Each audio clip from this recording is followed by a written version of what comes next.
Julien, je suis employé chez Vent de Terre, qui est une coopérative maraîchère belge située à Hambourg et Tilp, donc sur deux terrains différents, où on travaille en agroécologie avec les principes de la permaculture. On y développe différentes activités, la boulangerie, des formations, le maraîchage bien entendu, où on recrée un maximum de biodiversité, on est en agroécologie aussi, donc vraiment pour recréer une manière de produire de l'alimentation saine localement. On est parti d'une page blanche, donc ce qui nous a permis de créer un design permaculturel pour avoir un lieu harmonieux, beau et fonctionnel. Ici, c'est le point central où on se rassemble, où on mange à midi, où on discute un peu de ce qu'on va faire. Et aussi, vu que le site est en autocueillette totale, ici, il y a le panneau avec tous les légumes qu'ils peuvent récolter par personne par semaine, la quantité et l'endroit où ça se trouve, avec un plan du site ici. Par ici, donc, on collecte l'eau de pluie du toit.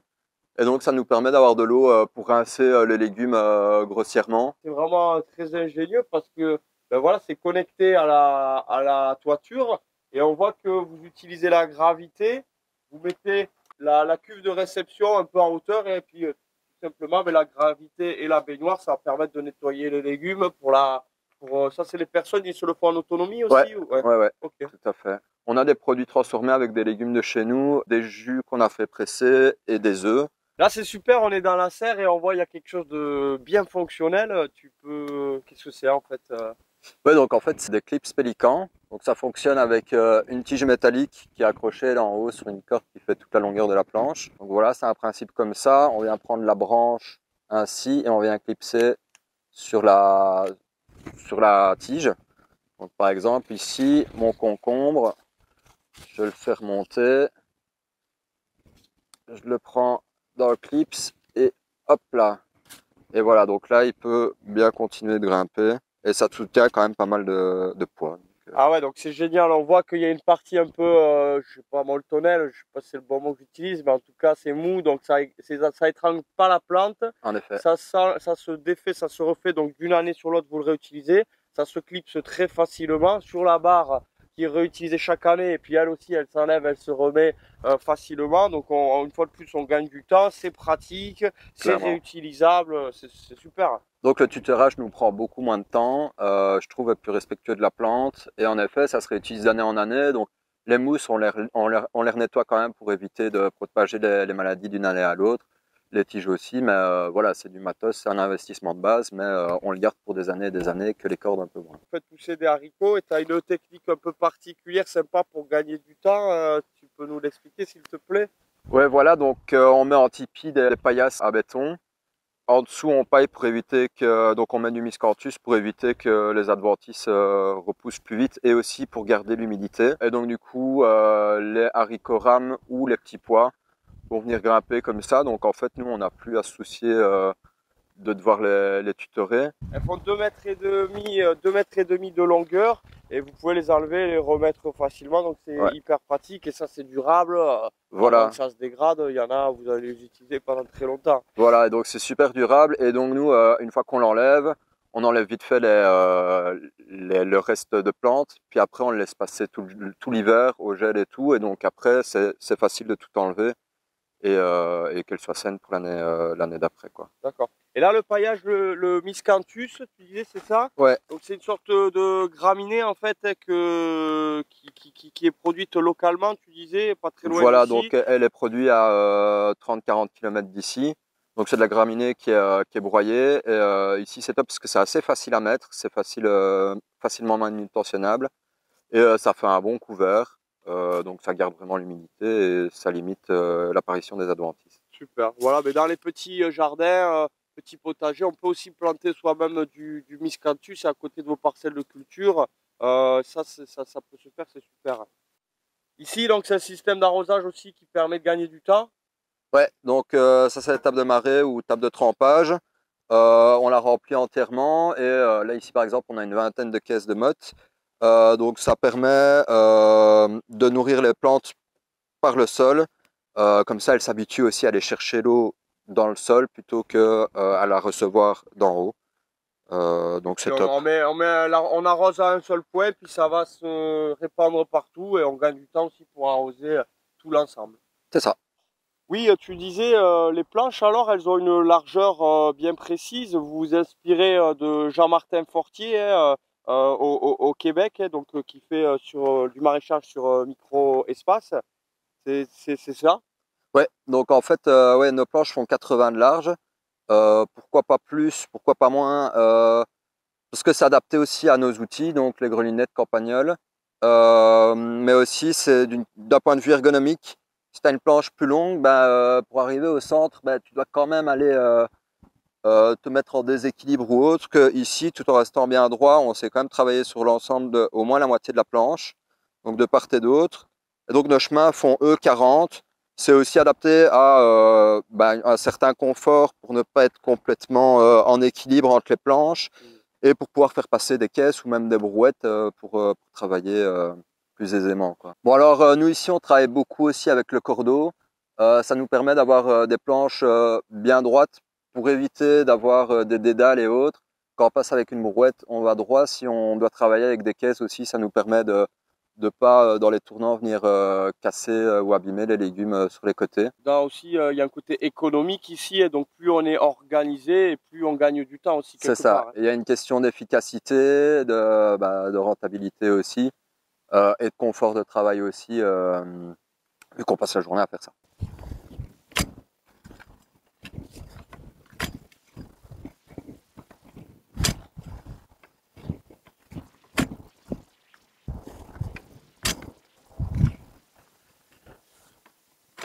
Voilà. Donc là ici, j'utilise la grelinette qui permet d'aérer le sol sans retourner les couches, les horizons du sol. Voilà, donc avant pour préparer une planche de culture, on met un coup de basalte. Enfin, d'abord on désherbe, on met un coup de basalte, on met du compost pour amender le sol et l'enrichir en matière organique. Et puis après là je vais passer un coup de microculteur pour réincorporer légèrement la matière organique et refaire une belle planche plane avant leur piquage. Voilà, vous êtes basé sur le jardinier maraîcher Jean-Martin Fortier au Québec. J'ai eu l'occasion de le rencontrer quand j'étais au Québec, là-bas, 2 mois. Et aussi basé sur les travaux d'Elliott Coleman, où ils font du maraîchage intensif sur petit espace. Et avec des outils ingénieux, vous arrivez comme ici, voilà, vous incorporez juste légèrement, vous travaillez le sol juste légèrement en surface, pas en profondeur pour pas casser tous les horizons du sol.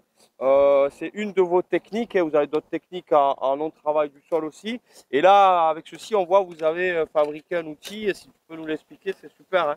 Alors donc on l'a pas fabriqué, on l'a acheté, une société américaine. Donc ça c'est le microculteur. Donc c'est une mini herse qui fonctionne grâce à une visseuse.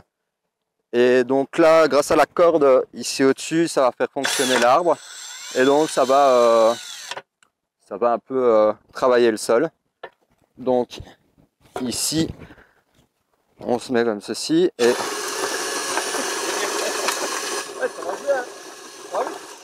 voilà. Ça va vite, c'est efficace quand même. Et là, juste un petit coup comme ça en surface et c'est OK. Voilà, donc c'est de temps en temps pour un semis, il faut repasser plusieurs fois pour bien casser les mottes et autres, mais ça permet d'intégrer la matière organique. Et du coup, c'est vachement mieux qu'un motoculteur parce que c'est vachement moins lourd, c'est vachement plus facile à manipuler. Ça consomme pas du pétrole, donc c'est meilleur respect pour la terre, meilleur respect pour nous le travailleur et plus économe. Et là, on voit donc du coup ici, si vous voyez sur la vidéo, là, c'est juste la simple corde ici qui remonte et en appuyant, hop, ça, en appuyant sur la corde, on la tire un peu, ça enclenche la machine. Ouais, c'est super. Voilà, vous voyez la corde, elle est connectée tout simplement à la gâchette hein, et puis ça actionne cet appareil, c'est super. Alors ici, vous êtes donc en maraîchage professionnel, du coup, vous faites des planches de culture avec des systèmes de rotation et puis on voit que vous associez vos planches de culture à un système d'agroforesterie où vous avez des arbres aussi, des arbres nourriciers, ne pas mettre tous ses œufs dans le même panier. Donc vous avez des arbres qui vous offrent aussi de la nourriture. Hein. C'est ça en fait? Tu peux nous en parler un peu s'il te plaît? Oui, donc en effet, c'est des planches de culture permanentes qui font 80 de large avec des chemins de 40. Et donc on fait un plan de culture en hiver pour toute la saison, en faisant bien attention à la rotation selon les familles et le type de légumes, pour casser le cycle des ravageurs, mais aussi pour que les légumes puisent des choses différentes dans le sol, donc pour ne pas épuiser trop vite la terre. Voilà. Donc ces planches permanentes, on essaye de les travailler le moins possible et de les amender un maximum. Donc on remet du compost en grande quantité quand même. On remet du fumier juste avant les légumes très gourmands. Et puis après, on les greline ou on les campagnole selon le besoin. On essaye de pailler un maximum. Donc ici, par exemple, là c'est du chanvre. Donc c'est des courges, donc c'est des cultures qui vont durer un petit peu longtemps quand même. Donc ici en dessous, ça permet de garder l'humidité, d'éviter que les adventices repoussent et aussi de favoriser la vie du sol. Donc en dessous, la vie carbure, donc c'est vraiment très très important pour nous. Oui, vous utilisez du chanvre, vous en produisez beaucoup en Belgique, c'est intéressant ça aussi du coup, c'est une matière... Alors historiquement, on en produisait pas mal, puis la filière s'est cassée après-guerre. Après, elle commence tout doucement à se redévelopper. Donc là, ici, on travaille avec des agriculteurs bio dans la SB, donc à une quarantaine de kilomètres d'ici. Voilà, qui nous les livrent. Ça commence à se redévelopper, mais c'est pas. C'est un bon paillage, vous trouvez hein, ici. C'est un excellent paillage. Après, c'est quand même de la manutention pour le mettre sur les planches, mais super efficace. On est super content et ça se garde d'année en année aussi. Donc D'accord, ouais, c'est chouette. c'est un peu carboné, donc ça se dégrade pas très très vite. C'est ça, ouais. Okay. Ouais, ouais. Et donc du coup, tu parlais d'agroforesterie et autres. En effet, tout autour de nos parcelles, on a des haies et des haies nourricières. Donc on a par exemple des petits fruits ici et on a pas mal d'arbres fruitiers un peu partout et également fixateurs d'azote, des robiniers, faux acacias et autres. Donc ça permet vraiment de faire un échange, tant d'apporter de l'ombre, mais pas trop quand même, de remonter des nutriments et surtout aussi d'augmenter de diversifier nos productions et donc nos revenus. Et ouais.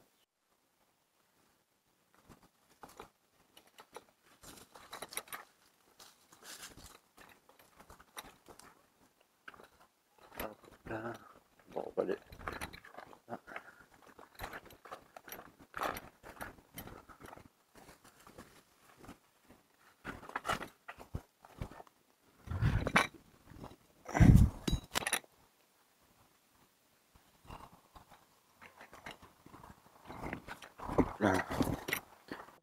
Alors, là, c'est un outil que j'avais vu la première fois en vidéo à la ferme du Bec et Loin, une ferme en maraîchage permaculturel qui est très connue vers le nord de la France. Et vous l'utilisez aussi, donc c'est super, on a une démo là. Est-ce que du coup tu peux nous montrer, nous expliquer qu'est-ce que c'est et comment ça Donc marche? voilà, ça s'appelle la campagnole. Alors ça, c'est un outil qui fonctionne plus ou moins comme la grelinette, donc il y a des dents ici en dessous qu'on vient enfoncer dans le sol. Sauf que en ramenant, ça permet de décompacter les mottes tout en incorporant la matière organique qu'on a mis avant. Et donc, on avance comme ceci. Ça, on l'utilise surtout pour le début des parcelles qui sont encore très argileuses et très compactées. Comme ça permet vraiment de casser un maximum de mottes. On l'a beaucoup utilisé au début, on commence à l'utiliser de moins en moins vu qu'on réamende en matière organique quand même depuis 6 ans. Donc la terre est de plus en plus meuble et la structure est de plus en plus belle aussi. Hop là. Et voilà. Ouais, eux, ils l'utilisaient à la ferme du Bec et Loin avant de mettre les radis, les carottes sur des planches, voilà, qui travaillaient comme ça aussi. Super. Tout à fait. Là, on a une ruche. Alors, c'est vrai que les ruches, c'est intéressant pour les productions de miel. Hein, et puis, en ville aussi, on ajoute de plus en plus de ruches. Attention, après, il faut laisser effectivement des prairies, des prairies fleuries, des prairies de fauche pour laisser de la nourriture aussi pour les abeilles. Hein, parce que dès qu'on apporte des ruches, on peut créer de la concurrence avec les pollinisateurs naturels. Voilà, après, en ayant ça en tête, on sait que c'est hyper intéressant aussi la ruche. Et là, vous avez un système particulier en plus que vous avez mis en place. Oui, donc en effet, ici, c'est une ruche pédagogique. Donc c'est une ruche normale, sauf qu'il y a une tour de 2,5 m qui permet aux abeilles de remonter pour aller prendre leur envol ici plus haut. Et donc nous ici avec les enfants c'est vraiment super intéressant parce qu'il y a des plexis ici et de l'autre côté. Et donc ils peuvent vraiment voir les abeilles de proche sans que nous on les dérange dans leur envol vu qu'il se fait plus haut. Et donc avoir des ruches sur le terrain c'est très important aussi pour la pollinisation des fruits et légumes. Oui, puis on voit, vous avez la ruche et vous avez aussi, vous laissez des habitats naturels pour les abeilles solitaires, vous mettez aussi des hôtels à insectes, donc vous avez quand même une vision Donc, holistique pour la faune sauvage aussi. Hein. en effet, c'est dans nos désirs de maximiser un maximum les habitats pour la biodiversité, pour ramener tant des insectes que des petits rongeurs, que des serpents, des batraciens et autres, pour recréer un équilibre vraiment bien plus dynamique. Encore un outil super ingénieux. Donc voilà, ça c'est le plan de poro. Donc il y a les tubes qui vont faire le trou pour le poro. On vient l'enfoncer. Hop là. On l'enfonce et puis après, voilà ici, on a notre trou pour pouvoir mettre les poros. Et après, tu arrives à le poireau, tu n'as plus qu'à l'insérer tout simplement. Voilà. Ça enfonce un peu les feuilles aussi, ce qui va lui permettre de bien raciner. Voilà, et aussi ça nous permet d'avoir un plus long blanc. Vu qu'il est plus dans la terre, quand on met la jeune pousse avec les racines, on les enfonce. Les feuilles dépassent généralement de 4-5 cm. Et puis après, voilà, le poro va se redévelopper et donc on aura des beaux grands blancs. Voilà, la permaculture, c'est aussi la gestion de l'eau, la gestion des flux, faire en sorte que l'eau, elle reste le plus possible sur son espace. Vous, c'est ce que vous appliquez ici, hein, on le voit avec donc cette mare. Hein. Donc voilà, ça c'est une 2 mares de rétention d'eau. Donc c'est toutes des eaux qui sont captées sur les toits du Carmel et qu'on repompe dans leur surplus de leur réserve d'eau, qu'on vient repomper ici. Donc on les remplit essentiellement en hiver, en automne. Et puis après, on peut reprendre ces réserves-là d'eau pour, par gravitation, aller remplir la deuxième mare, qui elle-même est remplie par toutes les surfaces des serres de l'eau de pluie. Après, la gestion de l'eau, c'est quelque chose d'assez compliqué, surtout quand on a des étés très secs. Du coup, on arrose parcimonieusement, mais ce qu'il faut, on essaye de pailler et de couvrir un maximum les surfaces. On densifie la plantation des légumes aussi pour que ce soit bien couvert, pour faire de l'ombre. Aussi contre les adventices, c'est pas mal. Et surtout, on amende énormément, ce qui permet d'augmenter la rétention d'eau. Plus il y a de matière organique dedans, plus ça fait comme une éponge et donc moins il faut arroser. Et ici, sur le terrain de Mehagne, il y a aussi toute une partie du terrain qui est consacrée à la pédagogie et l'accueil d'écoles et de stages.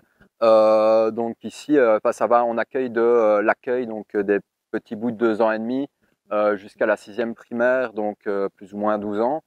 Alors en fonction des saisons, on fait des animations différentes, que ce soit la reconnaissance des plantes et des plantes potagères et comment planter ou faire des semis, à la reconnaissance des oiseaux, des insectes, à la création d'habitats pour la faune. Vous faites aussi des formations pour adultes, hein, vous avez des cycles de formation pour adultes aussi. Voilà, donc cette année on a commencé à redévelopper, donc soit de faire venir des intervenants externes, comme toi par exemple en stage en électroculture, soit un de mes collègues qui fait de la boulangerie aussi, fait des formations en boulangerie. On fait aussi des petits stages en intro au design de permaculture. Et voilà, d'année en année on va réétoffer aussi, faire des formations par rapport à nos pratiques vraiment sur le champ. Comment t'en es arrivé là à l'écologie, à l'agroécologie? Moi, j'ai fait quelques voyages et puis j'ai fait des études en écologie sociale, puis un master en gestion de l'environnement. Alors, super études très pluridisciplinaires entre les sciences naturelles et les sciences humaines. Après, ça m'amenait essentiellement à bosser dans un bureau. Donc, j'ai préféré me rediriger plus vers la terre et que j'estime le concret. Puis j'ai refait des formations en permaculture, design de permaculture, alimentation durable et autres. Et petit à petit, mon chemin de vie m'a amené à venir rejoindre ici la coopérative Vent de Terre qui m'a beaucoup plu parce qu'on est en gestion partagée aussi. Donc là, on est 7 employés pour un équivalent 5 temps plein et demi, presque 6. Et donc en fait, il n'y a pas de patron. On est tous responsables du bon fonctionnement du site et donc on décide entre nous en gouvernance partagée de comment ça s'organise et comment ça se gère. Ça permet de transmettre notre passion de la nature et du vivant et d'une certaine transition écologique aussi d'une vie autre. Ouais, voilà, ben en fait, vous transmettez du positif dans le monde où on vit, où il y a tellement de problèmes, de négatifs. Ça fait chaud au cœur de voir des solutions ici qui sont mises en œuvre localement, à taille humaine, à échelle humaine, et puis c'est dans le partage, c'est dans les principes de la permaculture, hein, où on a prendre soin de la terre, prendre soin de l'homme et redistribuer le surplus, hein. Voilà, et c'est ce que vous faites ben, très bien ici, hein. Merci. Avec grand plaisir.